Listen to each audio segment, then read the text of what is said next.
The next chapter in Sony's animated Spider-Verse films has finally arrived with Across the Spider-Verse, which introduces fans and Miles Morales to an ever-expanding Spider-Man multiverse.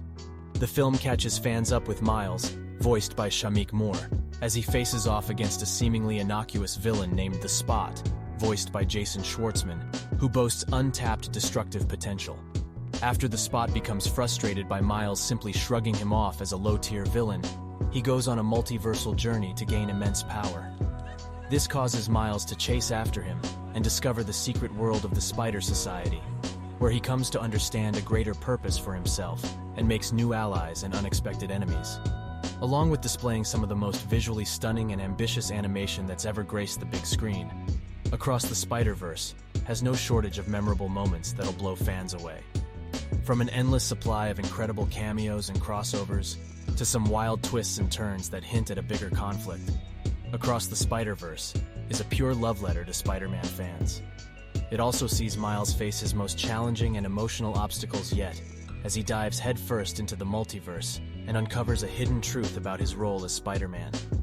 So much happens in Miles' latest journey that it's no surprise that there are a lot of unanswered questions.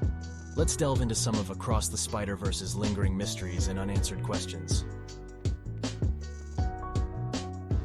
Although Across the Spider-Verse features a wide variety of cameos that highlight Spider-Man's impact on pop culture, no cameo was more surprising than Donald Glover showing up, largely because it's been quite some time since we've seen him. The last time fans saw Glover's Aaron Davis was back in Spider-Man Homecoming, where he's portrayed as a simple car thief Spider-Man stops. Given Davis's history in the comics, deep connection to Miles Morales, and the meaningful interaction that he and Peter had in Homecoming, many felt that Davis's appearance would lead to Prowler and Miles's formal introductions to the MCU. However, he's been completely absent since. Seeing him appear here is especially noteworthy as he's actually dressed as Prowler.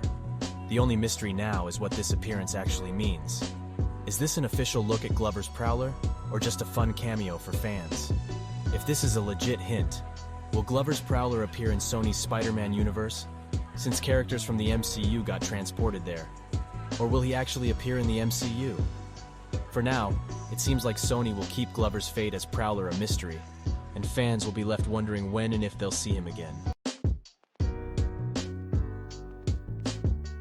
While most of the main spider heroes of Across the Spider-Verse are given a moment to delve into their backstories, Miguel O'Hara Spider-Man 2099, voiced by Oscar Isaac, is cut off before he can tell his story.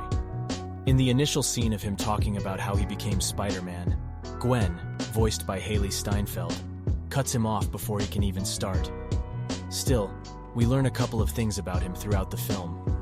When telling Miles about why he formed the Spider Society, Miguel talks about his own experience in disrupting the canon that ties everyone together and causing another world to vanish because of his presence there. This leads him to form the Spider Society to help stop anomalies from breaking the multiverse. Other characters have also explained that Miguel holds some kind of vampiric power, which explains his sickly look and the serum he injects himself with to likely keep the beast within him at bay. So what is the backstory of Spider-Man 2099? Well, he isn't exactly a vampire, but he does have some unique powers. After attempting to recreate Spider-Man's DNA, Miguel's DNA is infused with spider DNA, causing him to sport some mutations outside of the normal Spider-Man powers. Miguel also has spider-like fangs that let him inject paralyzing venom into his foes, so he has a horrifying side. Miguel is no ordinary Spider-Man, and it'll be interesting to hear his backstory someday. It's established right from Hobie's, voiced by Daniel Kaluuya, bombastic introduction, that he's a total anarchist who's known for toppling hierarchies and empowering those around him to rebel. That doesn't change when he's a part of the Spider Society either, as he clearly tries to undermine Miguel's authority whenever he can. From getting Gwen to vibe with his rebellious ways to teaching Miles how to break the shield placed around him, it's pretty obvious that Hobie's got something in the works behind the scenes. We eventually come to learn that he's trying to build a rebellion against Miguel and the Spider Society that will be led by him and Gwen. Given Miguel's influence and power over the entire Spider-Verse, it's a little surprising that Hobie's rebellious plans flew under Miguel's radar. To be fair, maybe he simply thought Hobie couldn't build an army powerful enough to take him on, and Miguel did say he was trying to ignore Hobie, However, it seems like a big oversight, especially with Hobie having such a history of rebelling against the system, and a crucial flaw in Miguel's thinking that's ultimately going to come back to bite him. Given how deeply these Spider-Verse films dive into the multiverse, a few characters have been oddly absent, namely Madame Web, who's usually depicted as a blind telepath who uses the Spider-Verse to contact other heroes and help them fight crime, while Into the Spider-Verse portrayed Aunt May, voiced by Lily Tomlin, in a similar manner to Madame Web in Into the Spider-Verse. The latter's identity was never confirmed. It's said that Aunt May has moved out of the Big Apple, so it's doubtful that Aunt May is the real Madame Web. The possibilities are infinite, so fans have to imagine that she's out there somewhere. Maybe there's a greater plan at hand, and Madame Web will have a bigger role in Beyond the Spider-Verse.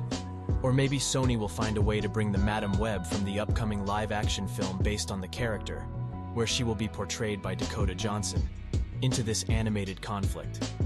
Regardless, Madame Web is still missing from the Spider-Verse films, but should appear somewhere down the line. As shown in the film's big chase sequence of Miles running from nearly every Spider-Man in existence, Miguel has quite an army at his disposal. With just a simple command, he can send every Spider-Man variant into battle. It's tough to imagine any foe who could really stop all of them.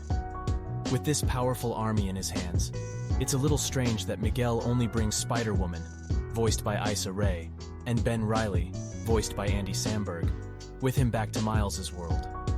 Given the importance of their mission to save Miles's dad Jefferson, voiced by Brian Tyree Henry, you'd think Miguel would want to do whatever it takes to make sure it all goes according to plan. That's what makes him only choosing to bring an already divided Spider-Woman and a laughable goon like Riley along very baffling. Maybe he's just losing it from all the injections he's given himself, and the pressure of the multiverse breaking is finally getting to him, but it's clear that Miguel continues to experience lapses in judgment. One of the biggest lingering mysteries of Across the Spider-Verse is what will actually happen if Miles saves his father and breaks the Spider-Man canon. Every Spider-Man goes through a time when a beloved police captain dies in their arms. Miles's dad is about to become the new police captain, and Miles sees visions of his father's death, sparking his desire to break the canon. Though Miguel says that it could be catastrophic if Miles does, it's never really explained what would actually happen. Perhaps Miles's universe will start to disappear like another universe did when Miguel tried to gain the family he didn't have.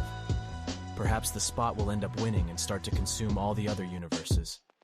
Perhaps nothing will happen, and these concerns are just simple paranoia. Beyond the Spider-Verse will hopefully provide some kind of answer that'll shock and surprise fans. Once the Spot figures out how to travel between universes, he's on a mission to gain enough power to become pretty much unstoppable. After obtaining enough chaotic material to become completely covered in the spots that were once speckled around his body, he takes a daunting new form. His general body color has gone from white to black, and now white swirling dots can be seen all around his body. By the end of the film, he has re-entered Miles's world and prepares to unleash absolute destruction that could potentially kill Miles's father. How is anyone going to stop the Spot? By this point, he pretty much seems all-powerful, and though the canon says that Miles eventually stops the Spot after his dad dies, there doesn't seem to be much of a plan currently. Frankly, the Spot seemed kind of tough to fight even when Miles first met him, and now he's immensely harder to defeat. Miles's climactic fight with the Spot is inevitable, and he'll have to come up with quite a plan if he's looking to defeat the Spot and save his father from a tragic fate.